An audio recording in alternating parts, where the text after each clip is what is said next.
ಶಿವಮೊಗ್ಗ ನಗರದಲ್ಲಿ ಸುರಿದಂತಹ ಧಾರಾಕಾರ ಮಳೆಯಿಂದಾಗಿ ಬಹಳಷ್ಟು ಮನೆಗಳಿಗೆ ನೀರು ನುಗ್ಗಿ ಅವಾಂತರ ಸೃಷ್ಟಿಯಾಗಿದೆ. ಈ ಮಹಾನಗರ ಪಾಲಿಕೆ ವ್ಯಾಪ್ತಿಯಲ್ಲಿ ಬರುವಂತಹ ಟ್ಯಾಂಗ್ ಮೊಹಲ್ಲಾ ಇರ್ಬೋದು, ಬಾಪೂಜಿ ನಗರ ಇರ್ಬೋದು, ಟಿಪ್ಪು ನಗರ ಇರ್ಬೋದು, JP ನಗರ ಇರ್ಬೋದು, ಆನಂದರಾವ್ ಬಡಾವಣೆ ಇರ್ಬೋದು, ಅಣ್ಣಾ ನಗರ ಇರ್ಬೋದು, ಅದರ ಜೊತೆಗೆ RM ನಗರ ಇರ್ಬೋದು, ಇಂತಹ ಮತ್ತೆ ಮಂಡ್ಲಿ ಇರ್ಬೋದು, ಇಂತಹ ಬಹಳಷ್ಟು ವಾರ್ಡ್ಗಳಲ್ಲಿ ಒಂದು ಸಮಸ್ಯೆ ವರ್ಷಗಳಿಂದ ಇದ್ರೂ ಕೂಡ ನಮ್ಮ social democratic party of India SDP ward ಸಮಿತಿ ವತಿಯಿಂದ ಬಹಳಷ್ಟು ಮನವಿಗಳು ಕೊಟ್ಟರು, ಮತ್ತೆ ಬಹಳಷ್ಟು ಒಂದು ಪ್ರತಿಭಟನೆ ಮಾಡಿದ್ರು ಕೂಡ ಈ ಸಮಸ್ಯೆಗಳು ಪರಿಹಾರ ಕಂಡಿಲ್ಲ.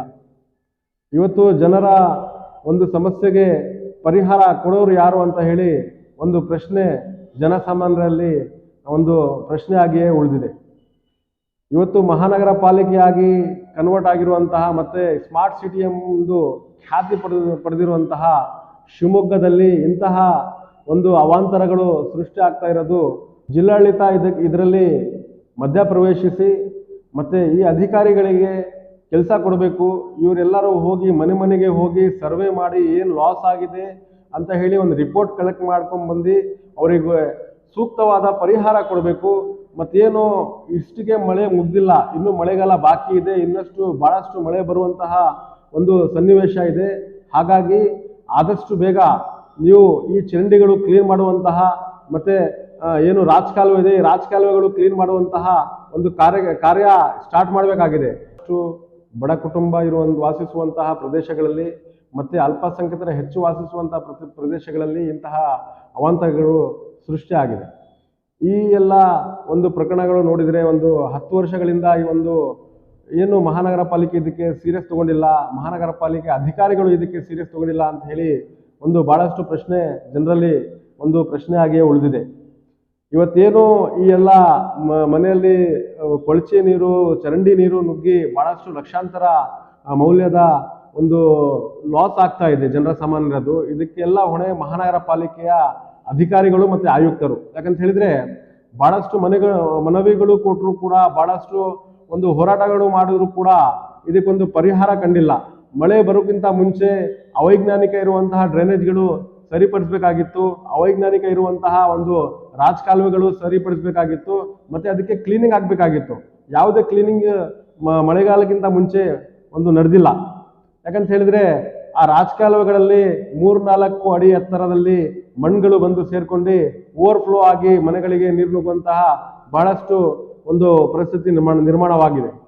ಇದಕ್ಕೆ ಒಂದು ಟೀಮ್ ಮಾಡ್ಕೊಂಡು ಬಂದು ಒಂದು ಸರ್ವೆ ಮಾಡಿ ಯಾರ್ಯಾರಿಗೆ ಲಾಸ್ ಆಗಿದೆ ಅವರಿಗೆ ನಾವು ಪರಿಹಾರ ಕೊಡಬೇಕು ಅಂತ ಹೇಳಿಕೊಂಡು ಕೂಡ ಯಾವ ಅಧಿಕಾರಿಗಳು ಬಂದಿಲ್ಲ. ಮತ್ತೆ ಜಿಲ್ಲಾಡಳಿತರು ಕೂಡ ಇದಕ್ಕೆ ಒಂದು ಸೈಡ್ಲೈನ್ ಮಾಡಿ ಒಂದು ಕೆಲಸ ಮಾಡ್ತಿದೆ ಅಂತ ಹೇಳಕ್ಕೆ ನಾನು ನೇರ ಆರೋಪ ಮಾಡ್ತಾ ಇದ್ದೀನಿ. ಯಾಕಂತ ಹೇಳಿದ್ರೆ ಇವತ್ತು ಶಿವಮೊಗ್ಗ ಮಹಾನಗರ ಪಾಲಿಕೆಯಾಗಿ ಸ್ಮಾರ್ಟ್ ಸಿಟಿ ಆಗಿದೆ, ಆದರೂ ಕೂಡ ಇಂತಹ ಒಂದು ಪರಿಸ್ಥಿತಿ ನಿರ್ಮಾಣವಾಗಿರುವಂತಹದ್ದು ಬಹಳ ಬೇಸರ ತರ್ತಾ ಇದೆ.